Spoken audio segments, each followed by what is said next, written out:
74 വർഷത്തിലധികം പാരമ്പര്യമുള്ള അടൂർ ശ്രീധർ ജ്വല്ലേഴ്സിന്റെ പുതിയ മെഗാ ഷോറൂം. ആഘോഷമായി ബന്ദിപ്പൂവ് കൃഷിയുടെ വിളവെടുപ്പ്. കേരള കർഷക സംഘം കടമ്പനാട് കിഴക്ക് കീട്ടൂർകുന്ന് യൂണിറ്റ് കമ്മിറ്റിയുടെ നേതൃത്വത്തിൽ ബന്ദിപ്പൂവ് കൃഷിയുടെ വിളവെടുപ്പ് നടന്നു.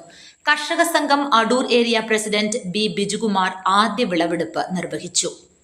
കർഷക സംഘം മേഖലാ സെക്രട്ടറി വി എസ് സുലേഖ, മേഖലാ പ്രസിഡന്റ് അഡ്വക്കേറ്റ് എം പ്രിജി, മേഖലാ ജോയിന്റ് സെക്രട്ടറി സജിത, മേഖലാ കമ്മിറ്റി അംഗം സരിത, മേഖലാ വൈസ് പ്രസിഡന്റ് പാപ്പച്ചൻ, PKS മേഖലാ പ്രസിഡന്റ് അഭിലാഷ്, മേഖലാ കമ്മിറ്റി അംഗങ്ങൾ രാജൻ, സുനിൽ, വസുധ, രാജൻ, സുധാ രാജേന്ദ്രൻ, രഞ്ജിത്ത്, രാജമ്മ എന്നിവർ സംസാരിച്ചു. News bureau, Adoor.